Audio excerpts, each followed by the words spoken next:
우리 오늘 본문 15절 말씀 우리 한번 봉독해 보겠습니다. 시작. 그런즉 어찌하리요 우리가 법 아래에 있지 아니하고 은혜 아래에 있으니 죄를 지으리요 그럴 수 없느니라. 아멘. 이 15절 말씀과 유사한 구조를 가지고 있는 말씀이 5장에서도 있었습니다. 5장 20절에 보면 율법이 들어온 것은 범죄를 더하게 하려 함이라. 그러나 죄가 더한 곳에 은혜가 더욱 넘쳤나니. 여기서 죄가 더한 곳에 은혜가 더욱 넘쳤다라는 말은 하나님의 은혜는 덮지 못할 죄가 없을 정도로 크고 풍성하시다라는 그런 의미인 것이죠. 그런데 이 의미를 오역하는 사람들이 있을까봐 바울이 그것에 대한 또한 답변을 다는 것이 6장 1절에서 2절에 나오고 있습니다. 그런즉 우리가 무슨 말을 하리요? 은혜를 더하게 하려고 죄에 거하겠느냐? 그럴 수 없느니라. 죄에 대하여 죽은 우리가 어찌 그 가운데 더 살리요? 죄 가운데 죄가 더한 곳에 은혜가 더욱 넘쳤다고 하니까 우리가 죄에 거할 수 있느냐? 그럴 수 없다. 바울이 단호하게 말하고 있는 것입니다. 마찬가지로 오늘 본문 15절도 14절에 대한 답변으로 우리에게 주고 있습니다. 6장 14절에 보면 죄가 너희를 주장하지 못하리니 이는 너희가 법 아래에 있지 아니하고 은혜 아래에 있음이라 라고 말씀하고 있습니다. 법 아래에 있다는 것은 만약에 하나님께서 우리에게 법을 주시고 그 법을 지키는 사람만 구원을 얻게 하셨다면 우리가 구원을 받을 사람은 이 세상에 한 사람도 없을 겁니다. 그런데 우리가 구원을 받을 수 있게 되었다는 것은 하나님께서 독생자 예수 그리스도로 하여금 우리의 죄를 대신하여 십자가를 지게 하시고 보혈의 피를 흘리게 하심으로 말미암아 그 보혈의 아래에 있게 하시고 은혜 아래에 거하게 하셨기 때문에 우리가 구원을 얻게 된 것이죠. 따라서 15절에서 우리가 법 아래에 있는 것이 아니다, 은혜 아래에 있는 것이다. 그렇게 은혜 아래에 있다고 죄를 지을 수 있느냐? 그럴 수 없느니라. 또 그렇게 말씀을 하고 있는 것입니다. 그렇다면 은혜 아래에 있는 자로서 어떻게 살아가야 되는가? 우리가 지난주에 자유하기 위한, 죄로부터 자유하기 위한 세 가지의 단계를 살펴보았습니다. 첫 번째는 깨달음의 단계, 알라라는 것이었죠. 그래서 내가 새 생명을 얻은 것이 거저 얻어진 것이 아니라 예수 그리스도가 나를 대신하여 십자가의 죽으심으로 말미암아 그 대가로 주어진 것입니다.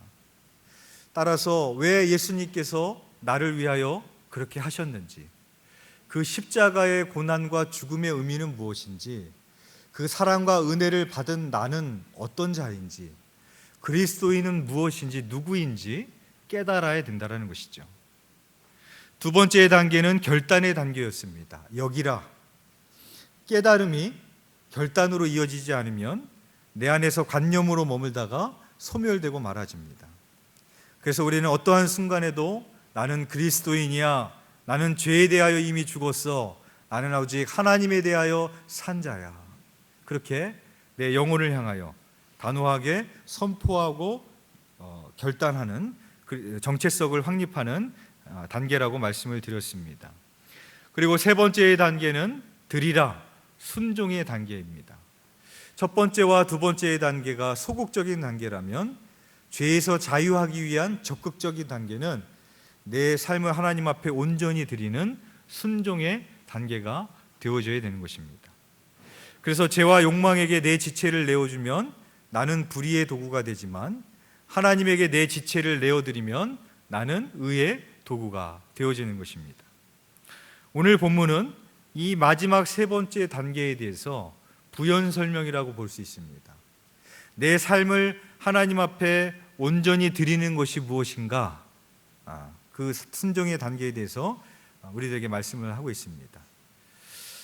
그것은 바로 우리 자신을 하나님의 종으로 우리의 삶을 하나님께 내어드리라고 말씀을 하고 있습니다. 우리 16절 말씀 한번 봉독해 보겠습니다. 시작. 너희 자신을 종으로 내주어 누구에게 순종하든지 그 순종함을 받는 자의 종이 되는 줄을 너희가 알지 못하느냐. 혹은 죄의 종으로 사망에 이르고 혹은 순종의 종으로 의에 이르느니라. 아멘. 너희 자신을 종으로 내어주어 라고 말씀을 하고 있습니다. 우리가 목사님들을 부르는 호칭 중에 주의 종이라는 호칭이 있습니다. 그래서 성도님들이 목사님들을 위해서 기도하실 때 주의 종 하면서 기도해 주실 때가 있습니다. 왜냐하면 목사님들은 그의 삶이 전적으로 하나님에게 드려졌기 때문에 주의 종이라고 부르는 것이죠. 그런데 이 호칭은 목사님에게만 해당되는 것이 아니라는 것입니다. 오늘 본문에서 나오고 있는 것처럼 그 은혜 가운데 은혜 아래 거한 자는 다 주의 종입니다. 그래서 하나님을 나의 주인으로 모시고 살아가는 주의 종임을 우리들에게 말씀을 하고 있는 것입니다. 따라서 우리가 주님의 종으로 나의 삶을 드려야 되는 이유는 첫 번째로 주님에게 순종하는 삶을 살아가기 위함인 것입니다. 16절에 너희 자신을 종으로 내주어 라고 말씀을 하고 있습니다. 이 말씀을 가만히 들여다보시면 여기서 누가 내주는 겁니까? 하나님이 내주는 겁니까? 내가 내주는 겁니까? 내가 내주는 거예요. 내가 선택한 겁니다. 그래서 우리 인생은 끊임없는 선택의 연속입니다. 매 순간 우리는 선택하면서 살아가고 있습니다.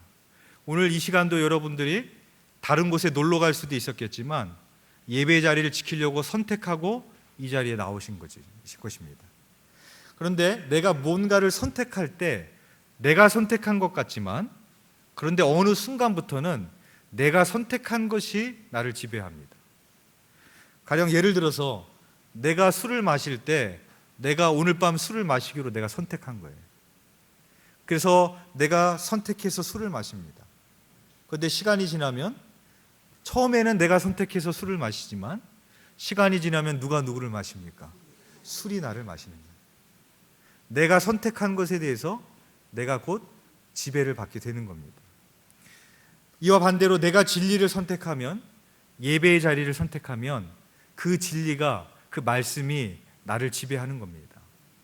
그래서 여러분, 종이라는 말은 누가 있다라는 말이에요? 주인이 존재하고 있다라는 그런 의미입니다.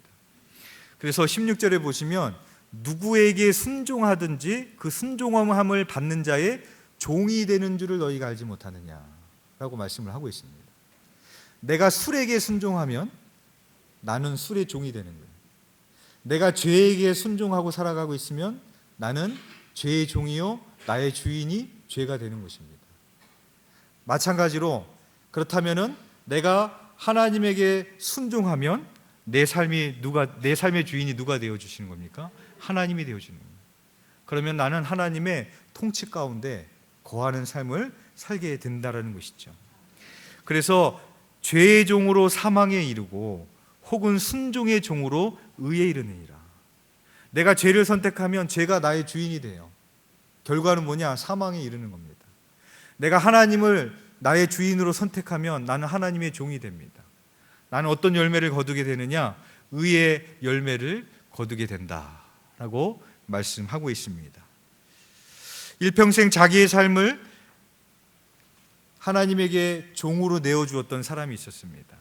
바로 사도 바울입니다. 사도 바울은 주님의 종으로 사는 것을 부끄러워하지 않았어요. 사도 바울은 주님의 종으로 사는 것을 가장 가치 있고 존귀하고 자랑으로 여겼습니다. 그래서 바울 서신에 보면 자기를 소개할 때 제일 먼저 자기를 뭐로 소개하느냐? 나 예수 그리스도의 종 사도된 바울은. 이거를 가장 존귀하게 여겼다라는 것입니다. 나를 소개할 때 가장 존귀하게 여기는 것이 내가 어디 사장이야, 어디 회장이야, 내가 어디 아파트에 살아, 어디에 뭐 땅을 가지고 있는 사람이야, 어디 회장이야, 이거를 가장 자랑으로 여긴 것이 아니라 예수 그리스도의 종으로 된 것을 가장 존귀하게 여겼던 것이 바로 사도 바울이었다는 것입니다. 그의 인생에 그 주님에게 나의 삶을 종으로 내어드렸던 그 바울의 삶의 열매는 무엇입니까? 그로 인하여 교회가 세워졌고 수많은 영혼들이 주님을 만나고 구원을 얻게 되었습니다. 그리고 그가 기록한 서신이 성경에 기록되어서 오늘날 우리들에게 읽혀지고 있고, 오늘도 그 서신에 기록된 말씀을 가지고 우리가 함께 은혜를 나누고 있지 않습니까? 바라기는 죄의 종으로 사는 것이 아니라 주님의 종으로 살아가시기를 주님의 이름으로 축복합니다. 두 번째로, 우리가 주님의 종으로 나의 삶을 드려야 되는 이유는 거룩함에 이르기 위함입니다. 우리 19절 말씀 한번 봉독해 보겠습니다. 시작. 너희 육신이 연약함으로 내가 사람의 예대로 말하노니 전에 너희가 너희 지체를 부정과 불법에 내주어 불법에 이른 것 같이 이제는 너희 지체를 의에게 종으로 내주어 거룩함에 이르라. 아멘. 이 말씀에 보시면 너희 육신이 연약함으로, 이 말은 병이 들거나 그런 연약했다라는 말이 아니라 우리 육신 자체가 죄에 약하다라는 거예요. 우리는 죄의 속성을 가졌다라는 거예요. 그래서 가만히 내버려두면 내 육체가 원하는 대로 살면 어떻게 된다는 거예요? 죄 짓고 살 수밖에 없는 우리들이라는 것입니다.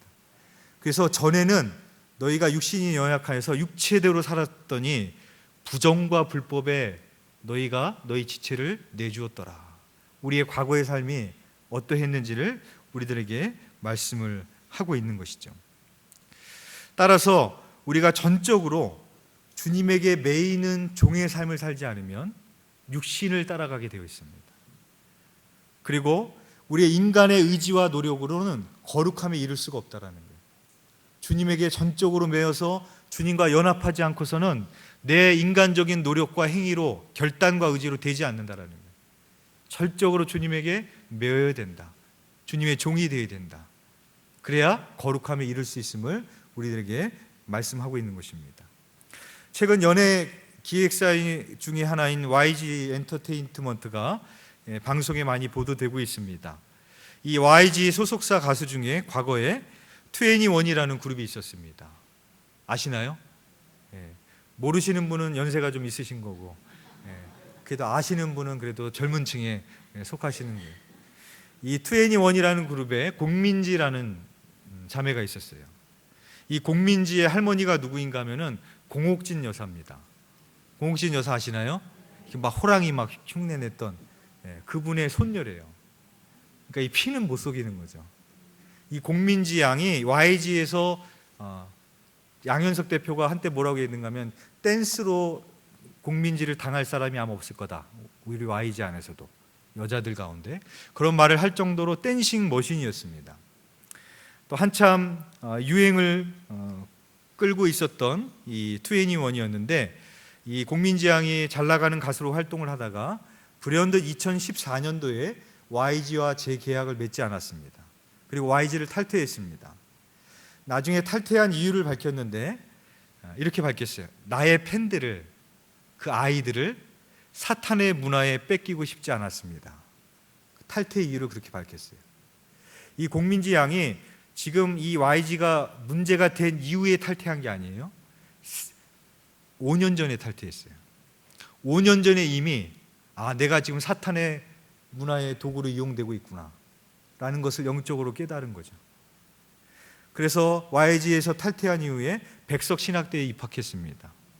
그래서 목회자가 되기 위해서 준비를 하면서 향후 자신의 계획을 이렇게 밝혔어요.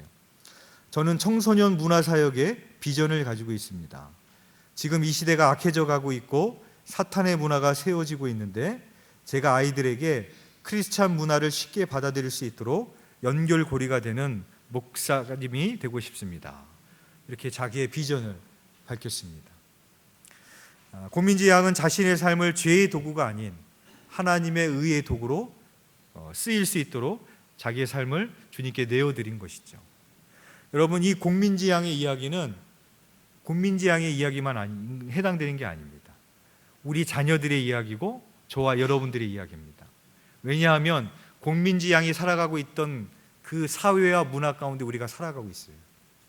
TV, 드라마, 음악, 그 모든 것들의 문화 가운데 우리는 동일한 문화 가운데 살아가고 있어요. 공민지 양이 거기서 깨달았다는 거예요. 사탄의 문화 가운데 살고 있다는 거예요. 우리도 깨어있지 않으면 내가 꼭 가수가 아니더라도 우리는 거룩함에 이를 수 없는 것이죠. 따라서 거룩함에 이르기 위해서는 어떻게 되겠습니까? 깨어 있어야 되는 것이고 주님에게 종으로 붙들려 있어야지만이 거룩함에 이룰 수 있는 것입니다. 늘 주님에게 종으로 붙들려 있으시기를 주의 이름으로 축원드립니다. 마지막 세 번째로 우리가 주님의 종으로 나의 삶을 드려야 되는 이유는 삶의 열매가 달라지기 때문에 그렇습니다. 우리 22절과 23절 한번 봉독해 보겠습니다. 시작. 그러나 이제는 너희가 죄로부터 해방되고 하나님께 종이 되어 거룩함에 이르는 열매를 맺었으니 그 마지막은 영생이라. 죄의 삭은 사망이요 하나님의 은사는 그리스도 예수 우리 주 안에 있는 영생이니라. 아멘. 내가 죄에게 나를 내주어서 죄가 나의 주인이 되고 내가 죄의 종이 되면 어떤 열매를 얻게 되느냐? 사망입니다. 죄의 삭은 사망이다. 영원한 사망으로 가는 거예요. 그러나 내가 하나님에게 종이 되어 내 삶을 하나님 앞에 드렸을 때 어떤 열매가 맺어지느냐? 거룩의 열매가 맺어지고 최종적으로 영원한 생명이 맺어지게 될 것을 우리들에게 말씀하고 있는 것입니다. TV 프로 중에 주일날 하는 프로 중에 집사부일체라는 프로가 있습니다. 여러분들은 성경만 보시기 때문에 잘 모르시겠지만 제가 이 TV 프로를 언급하는 이유는 오늘 한번 보시라는 거예요. 지난주에 이어서 오늘 이렇게 2주 동안 방영이 되고 있는데 지난주에 누가 나왔는가 하면 여러분 이국종 교수 아시죠? 아주대 그 응급 그분의 자기의 스승을 소개한 거예요. 그분이 누군가 하면은 인요한 교수인데 미국 분입니다. 원래 이름은 존 린튼입니다. 근데 자기가 한국으로 이렇게 귀화를 했어요. 특별 귀화 1호인데 이름을 존이니까 요한이라고 붙이고 성을 나는 순천 사람이야 해가지고 순천인이다 이거예요. 그래서 성을 인시로 순천인으로 있지도 않은 걸 만들어가지고 인요한으로 이렇게 만들었어요. 뼛속까지 순천인인 거죠. 이 인요한 씨 교수의 가문이 한국을 향한 내리사랑이 4대째 내려오는 가문입니다. 인요한 교수의 외증조부인 유진벨은 1895년 4월에 한국의 선교사로 파송됐습니다. 그리고 광주와 목포 지역에서 활동하면서 학교와 병원을 설립했어요. 그리고 인요한 교수의 할아버지인 윌리엄 린튼은 22살 때 한국에 왔습니다. 그리고 48년간 전주와 군산 일대에서 의료 선교와 교육을 위해서 힘쓰셨습니다. 그리고 백범 김구 선생님의 주치 역할도 하셨답니다. 그리고 3.1 운동 당시에 독립선언서 작성에 참여하시고 해외 미국에 3.1 운동을 알리셨던 분이 바로 인요한 교수의 할아버지라고 합니다. 그리고 인요한 교수의 아버지인 휴 린튼은 할아버지의 선교 활동의 영향으로 전라북도 군산에서 출생을 했습니다. 그리고 한때 미국으로 건너가서 해군 장교학교를 졸업하고 신학대학교를 다니고 있던 중에 한국에서 6.25 전쟁이 터졌어요. 여러분 같으면 어떻게 하시겠어요? 우리는 한국에 있더라도 미국으로 도망갈 텐데 한국에서 미국으로 가서 신학을 공부하고 있다가 한국에서 전쟁이 터졌다는 소식을 듣고 공부하던 거를 중단합니다. 그리고 이분이 해군 장교학교를 나왔잖아요.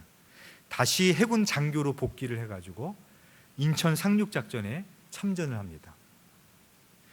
그리고 인요한 교수는 5.18 광주 항쟁 당시에 그 외신들에게 통역하는 일을 하다가 한국말을 잘하니까 군사정권에게 낙인이 찍혀가지고 도망 다니다가 도망가는 것이 군대로 도망을 갔습니다. 그런 인생을 사셨고, 또한 이 인요한 교수님이 한국형 앰뷸런스를 처음으로 만든 사람이래요. 근데 이 한국형 앰뷸런스를 만든 계기가 있습니다. 자기 아버지가 아까 소개해드렸던 자기 아버님이 한국에 계실 때 교통사고가 나셨어요. 그래서 아버님을 빨리 병원으로 모셔야 되는데 옮길 차가 없는 거예요. 그래서 아버님을 택시에 태워가지고 순천에서 광주까지 모시고 가다 택시에서 돌아가셨대요.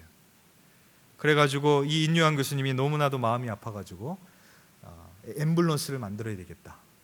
그래서 그 전까지 앰뷸런스가 있었는데 그 전까지 앰뷸런스는 그냥 빈 깡통, 베드만 있는, 그냥 누워만 옮기는 그런 앰뷸런스만 있었대요. 그래서 인요한 교수가 처음으로 그 안에 처치를 할 수 있는 그런 의료 시설이 들어가 있는 앰뷸런스, 그리고 달동네든지 좁은 길이든지 어디든지 들어갈 수 있는 그런 길쭉하고 좁은 그런 한국형 앰뷸런스를 처음으로 만들게 되었다고 합니다. 지금은 순천의 조그만 병원에서 그 아프신 어르신분들을 진료하고 계십니다. 말 그대로 한국을 향한 그 사랑이 4대째 내려오고 있는 거예요. 오늘 말씀에 비추어서 보면 여러분 이렇습니다. 한 사람이 나와 관계없는 한 민족을 사랑해서 그 마음을 주셔서 내 삶을 주님에게 종으로 내어드렸어요. 그래서 그 삶을 통하여서 4대째, 외증조부부터 시작해서 4대째 그 인요한 교수님에게 내려오는 거예요. 자기 아버지가 왜 그렇게 사셨는지를 보는 거죠.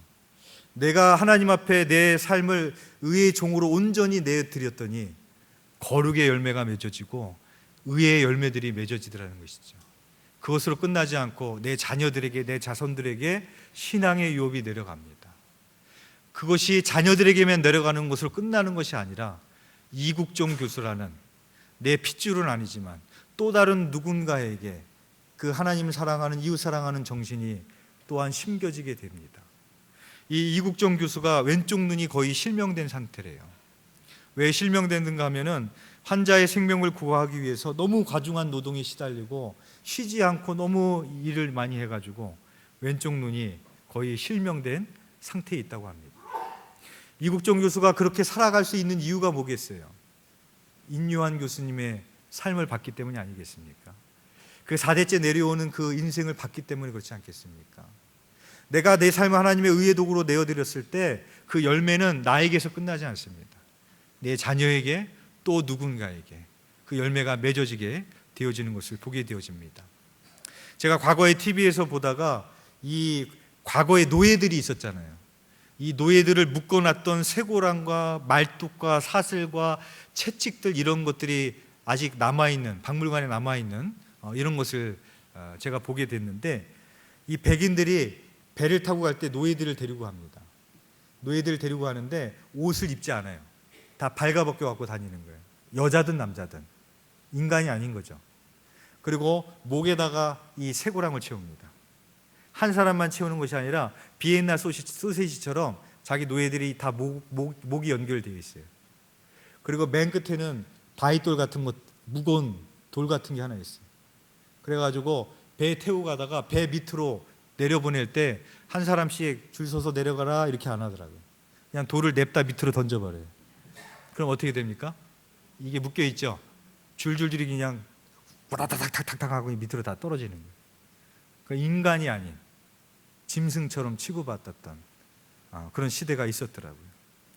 여러분, 과거의 노예의 삶은 짐승보다도 못한 삶을 살았습니다. 죄의 종으로 사는 것은 마치 이와 같이 비참한 인생이 되는 것입니다. 하지만 하나님에게 종이 되는 것은 이것처럼 자유하고 존귀한 인생이 없는 것입니다. 그래서 출애굽기 21장에 보면은 주인을 떠나지 않겠다고 선언하는 종이 나와요. 율법에 의하면 주인을 섬기다가 종으로 살다가 7째 해가 되는 날 자유를 얻을 수 있어요. 기회가 주어집니다. 근데 이 종이 어떻게 하는가 하면은 저는 자유인이 되기를 포기합니다. 저는 영원토록 저 주인의 종으로 살겠습니다. 그렇게 선포하는 거예요. 그래서 그 주인이 그 종을 데려다가 문이나 문설주 앞으로 가서 귀에다가 송곳으로 뚫습니다. 무슨 의미인가 하면은 너는 영원토록 한 주인을 섬겨라. 그런 의미로 뚫는 겁니다. 여러분, 바라기는 저와 여러분들이 그 출애굽기 21장에 나오는 그러한 종의 고백이 있기를 소망합니다. 하나님, 일평생 주님을 떠나지 않겠습니다. 일평생 주님의 종으로 살고 싶습니다. 나의 귀에 송곳으로 박아주십시오. 내가 주님의 일평생 매이는 삶을 살기를 원합니다. 주님에게 쓰임받기를 원합니다. 영광 중에 주님 만나기를 원합니다. 우리의 삶을 하나님 앞에 온전히 내어드릴 수 있는 의의 도구가 되시기를 주의 이름으로 축원드리겠습니다.